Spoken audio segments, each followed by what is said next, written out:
ನಮಸ್ಕಾರ, ಬನ್ನಿ ಗೆಳೆಯರೇ. ನಾನು ನಿಮ್ಮ ರವೀಂದ್ರ PK F2G ಚಾನಲ್ಗೆ ಸ್ವಾಗತ.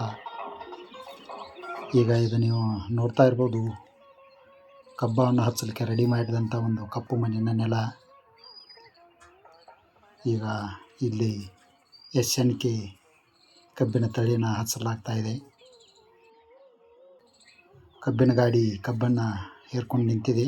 ಕಬ್ಬಿನ ಬೀಜಗಳನ್ನು ಪಡದಲ್ಲಿ ಹರವಲಾಗಿದೆ. ಅಲ್ಲಲ್ಲಿಗೆ ಗೊಂಪಿಗಳು ಬಿದ್ದದ್ದನ್ನು ನೀವು ನೋಡ್ಬೋದು. ಇವು ಕಬ್ಬಿನ ಸಾಲುಗಳು 4.5 ಫೂಟ್ ಇವೆ ಗೆಳೆಯರು. ಇವು ಸಾಲಿನಿಂದ ಸಾಲಿಗೆ 4.5 ಫೂಟು. ಇವು HDP ಪೈಪ್ ಅಂತ, ಸ್ಪ್ರಿಂಕ್ಲರು. ಈ ಪೈಪ್ಗಳನ್ನು ಎದುರು ಬದುರು ಹೋಲ್ಗಳನ್ನು ತೆಗೆಯಲಾಗಿದೆ ಗೆಳೆಯರೆ. ಒಂದು ಸೈಡು 150 ಫೂಟು, ಇನ್ನೊಂದು ಸೈಡು 150 ಫೂಟು ಜಗ್ಗು ಹಾಗೆ ಈ ಒಂದು ಹಾಲ್ನ ತಿರುವಲಾಗತ್ತೆ ಗೆಳೆಯರೆ. ಟೋಟಲಿ 300 ಫೂಟು ಒಂದು ಹಾಲು ಜಗತ್ತೆ.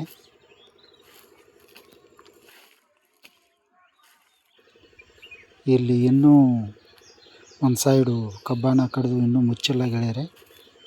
ಆ ಕಾರಣಕ್ಕಾಗಿ ಇನ್ನೂ ಪೈಪ್ಗಳನ್ನು ಕೂಡ ಒಂದೊಂದೇ ಹಾಲುಗಳಾಗಿ ಜಗ್ಗಿ ಹೊಕ್ಕೊಂತ ಬರ್ತಾ ಇದೆ. ಇಲ್ಲಿ ಕಬ್ಬನ್ನು ಮುಚ್ಚಿದಂಥ ಒಂದು ಪ್ರದೇಶ ನೀವು ನೋಡ್ಬೋದು. ಇನ್ನೂ ಹಾಗೆ ಮುಚ್ಚೋದು ಇದೆ. ಎಡಗಡೆ ಎಲ್ಲ ಮುಚ್ಚಿದಂಥ ಪ್ರದೇಶ, ಇದು ಬಲಗಡೆ ಇನ್ನೂ ಮುಚ್ಚಲಾರದು, ಇನ್ನೂ ಹಚ್ಚಿಲ್ಲ ಆ ಕಡೆ ಗೆಳೆಯರೆ. ಆ ಕಾರಣಕ್ಕಾಗಿ ಇಲ್ಲಿ ಡ್ರಿಪ್ ಪೈಪ್ನು ಇನ್ನೂ ಹೋಗಿದ್ದು ಸಜ್ಜು ಮಾಡಿಲ್ಲ. ಇಲ್ಲಿ ಮುಂದೆ ಇಲ್ಲಿ ಕಾಣುತ್ತೆ ನೋಡಿ, ಇಲ್ಲಿ ಇವು ಹಾಲ್ಗಳು ಗೆಳೆಯರೆ. ಇಲ್ಲೆಲ್ಲಿದ್ದ ಈ ಕಡೆ ಕಬ್ಬನ್ನು ಹಚ್ಚಲಾಗಿದೆ. ಇಲ್ಲಿ ಪೈಪ್ನು ಕೂಡ ಎಳೆಯಲಾಗ್ತಾ ಇದೆ. ಇವು ಹಾಲುಗಳು ಮೇನ್ ಹಾಲು ಬಂದಿದೆ. ಅದರಲ್ಲಿ ಸಬ್ಲ ಹಾಲುಗಳು ಚಾಲೂ ಇದ್ದಾವೆ. ಯಾಕಂದರೆ ಮೇನ್ ಹಾಲೇ ಇತ್ತು ಅಂತಂದರೆ ಈ ಸಬ್ ಲೈನ್ಗೆ ನೀರು ಹೋಗೋದಿಲ್ಲ. ಇದು ಬೋರ್ವೆಲ್ಲು. ಇದರಲ್ಲಿ 10 HP ಮೋಟ್ರ್ ಇದೆ ಗೆಳೆಯರೆ.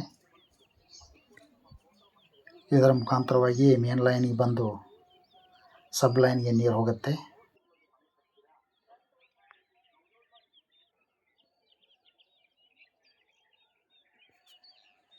ಈ ಒಂದು ಸೈಡ್ ಹಾಲ್ ತಿರುಗಿದರೆ ಎದುರು ಬದುರು ನೀರು ಹೋಗುತ್ತೆ ಗೆಳೆಯರೆ. ಇದು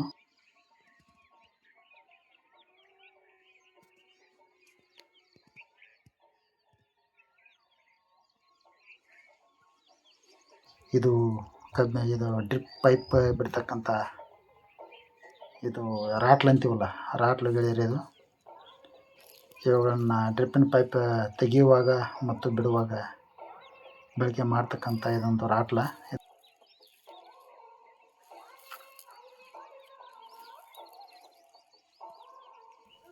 ಇಲ್ಲಿ ಇದೇ ರಾಟ್ಲ ಮುಖಾಂತರನೇ ಪೈಪ್ಗಳನ್ನು ಬಿಡಲಾಗಿದೆ ನೋಡಿ. ಈ ಪೈಪ್ನ ತಗೊಂಡು ಹೀಗೆ ಈ ಜಾಯ್ನರಿಗೆ ತುರುಕಿದರೆ ಸಾಕು, ನೀರು ಒಳಗಡೆ ಹೋಗೋಕೆ ಶುರುವಾಗುತ್ತೆ ಗೆಳೆಯರೆ. ಇನ್ನೂ ತುರುಕಿಲ್ಲ. ಈ ರೀತಿಯಾಗಿ ತುರ್ಕೋದು ಅಂತ ತೋರಿಸ್ತಾ ಇದ್ದೀನಿ.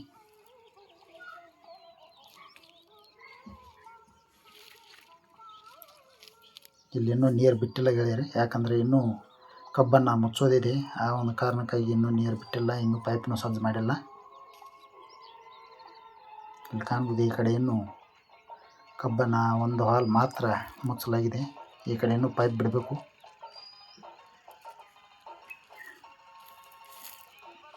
ಇದೆಲ್ಲ ಇನ್ನೂ ರೆಡಿ ಆಗೋದಕ್ಕೆ ಸ್ವಲ್ಪ ಇವತ್ತು ಒಂದು ದಿನ ಟೈಮ್ ತೊಗೊಳ್ತೀವಿ ಗೆಳೆಯರೆ.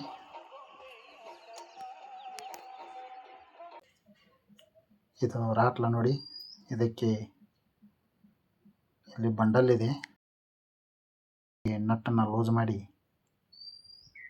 ಇದನ್ನು ಈ ರೀತಿ ಜಗ್ಗಬೇಕು ಗೆಳೆಯರೆ. ಅಂದರೆ ಅದು ಹತ್ತಿ ಆಗಿಬಿಡುತ್ತೆ. ಇದರ ಒಳಗಡೆ ಇನ್ನು ಡ್ರಿಪ್ಪಿನ ಬಂಡಲ್ ತೊಗೊಂಡು ಈ ರೀತಿ ಒಳಗಡೆ ಸೇರಿಸ್ಬೇಕು ಗೆಳೆಯರೆ. ಇದನ್ನು ಇಲ್ಲಿ ನೋಡಿರಿ, ಈ ರೀತಿ ಸೇರಿಸಲಾಗತ್ತೆ. ಇಲ್ಲಿ ಕಾಣ್ಬೋದು ನೋಡಿ. ಈಗ ಬಂಡಲ್ನ ಬಿಡ್ತಕ್ಕಂಥ ಒಂದು ದೃಶ್ಯನ ನೀವು ಇಲ್ಲಿ ನೋಡ್ಬೋದು.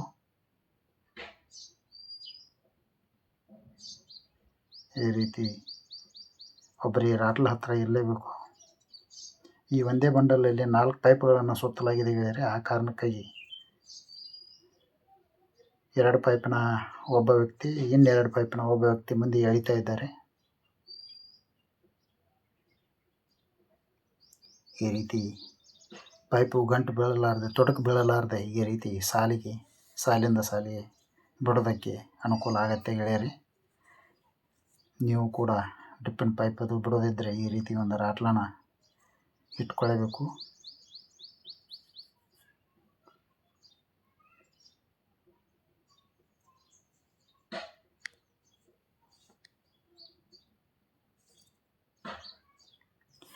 ಈ ರೀತಿ ಮಾಡಿ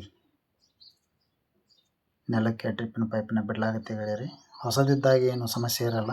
ಆ ಬಂಡಲ್ ಒಳಗಡೆ ಒಂದು ಸ್ಟೀಲ್ ಪೈಪ್ನ ಸೇರಿಸಿ ಎಡಕ್ಕೆ ಬಲಕ್ಕೆ ಒಂದು ಚೇರ್ ಇಟ್ಟು ಕೂಡ ನಾವು ಪೈಪ್ನ ಜಗ್ತಾ ಹೋಗ್ಬೋದು. ಇದು ಬೋರ್ವೆಲ್ ಗೆಳೆಯರಿ. ಈ ಬೋರ್ವೆಲ್ಗೆ ಅಲ್ಲಿ ನೀವು ಎದುರುಗಡೆ ಕಾಣ್ಬೋದು, ಅಲ್ಲಿ ಕರೆಂಟ್ ಡಬ್ಬಿ ಇದೆ. ಅಲ್ಲಿ ಆ ಕರೆಂಟ್ ಡಬ್ಬಿಯಿಂದ ಲೈನ್ ತೆಗೆದುಕೊಂಡು ಬಂದು ಕೇಬಲ್ ಮುಖಾಂತರ ಈ ಮೋಟ್ರಿಗೆ ಜಾಯಿಂಟ್ ಮಾಡಿ ಕರೆಂಟ್ನ ಚಾಲೂ ಮಾಡಲಾಗತ್ತೆ ಗೆಳೆಯರೆ. ಹಾಗೆ ನೀವಿಲ್ಲಿ ನೋಡ್ಬೋದು,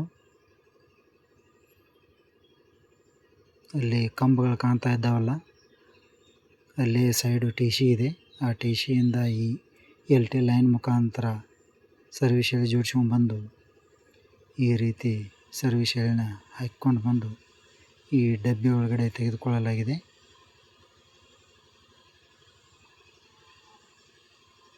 ಹೀಗೆ ತಂದು ಈ ಕರೆಂಟ್ ಡಬ್ಬಿ ಒಳಗಡೆ ಕಟೌಟ್ ಸೆಟ್ಗೆ ಬಿಗಿಯಲಾಗಿದೆ ಗೆಳೆಯರೆ.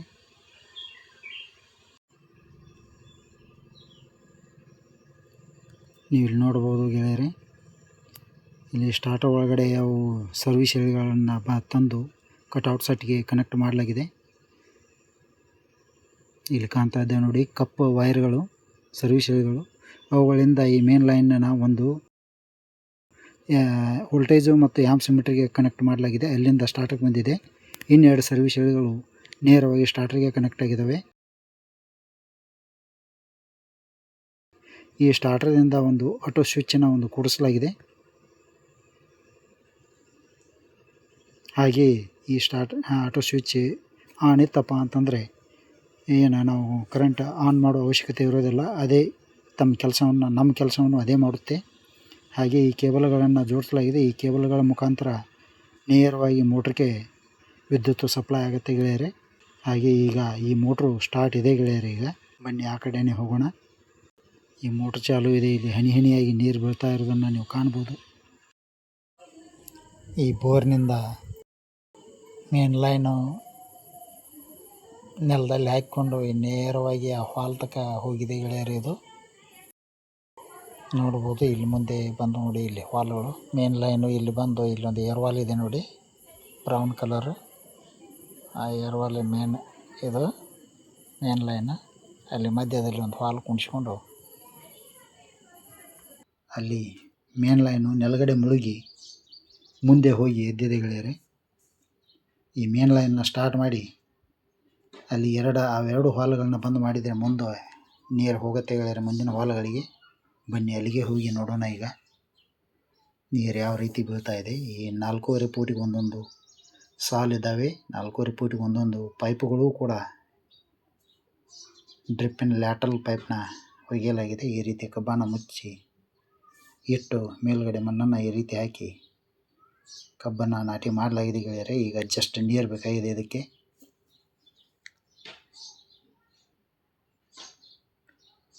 ಯಾಕಂದರೆ ಹೀಗೆ ಬಿಟ್ಟುಬಿಟ್ರೆ ಬಿಸಿಲು ಜೋರಾಗಿದೆ. ಅದಕ್ಕೆ ಕಬ್ಬುಗಳೆಲ್ಲ ಒಣಗಿ ರಸ ಆರಿತು ಅಂತಂದರೆ ಕಬ್ಬು ಬೇಗ ಚಿಗಿತೆದ್ದು ಬರೋದಿಲ್ಲ ಗೆಳೆಯರೆ. ಆ ಕಾರಣಕ್ಕಾಗಿ ಬೇಗ ನೀರು ಬಿಡಬೇಕು.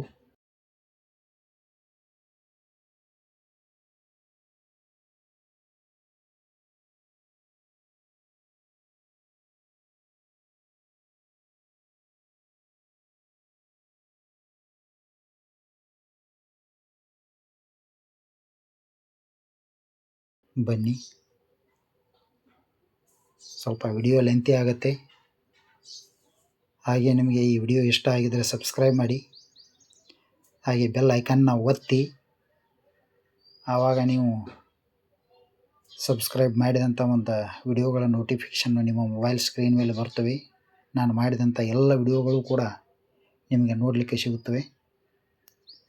ಈಗ ಇಲ್ಲಿ ನೀವು ನೋಡ್ಬೋದು ನೀರು ಬೀಳ್ತಾ ಇರೋದನ್ನು. ಕರೆಂಟ್ ಚಾಲು ಇದೆ ನೋಡಿ ಗೆಳೆಯರೆ. ಹನಿ ಹನಿ ಹನಿ ನೀರು ಬೀಳ್ತಾ ಇದೆ ಇಲ್ಲಿ.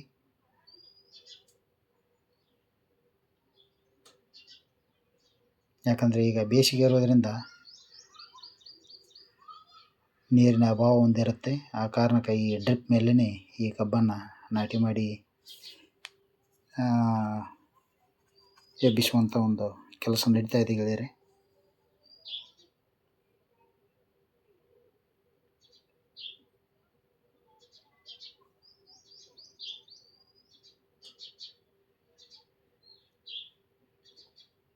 ಈ 4 ಎಕರೆ ಹೊಲಕ್ಕೆ ಈಗ 2 ಬೋರ್ಗಳು ಕನೆಕ್ಟ್ ಇದ್ದಾವೆ ಗೆಳೆಯರೆ. ಈಗ 2 ಬೋರ್ಗೂ 10 HP ಮೋಟ್ರ್ 2 ಇದ್ದಾವೆ.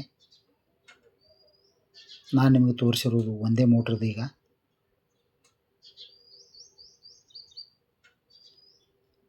ಆ ಕಾರಣಕ್ಕಾಗಿ ಒಂದೊಂದೇ ಹೊಲಗಳ ಮುಖಾಂತರ ನೀರು ತೋಯಿಸ್ತಾ ಮುಂದೆ ಹೋಗ್ತಾ ಇದ್ದೀವಿ.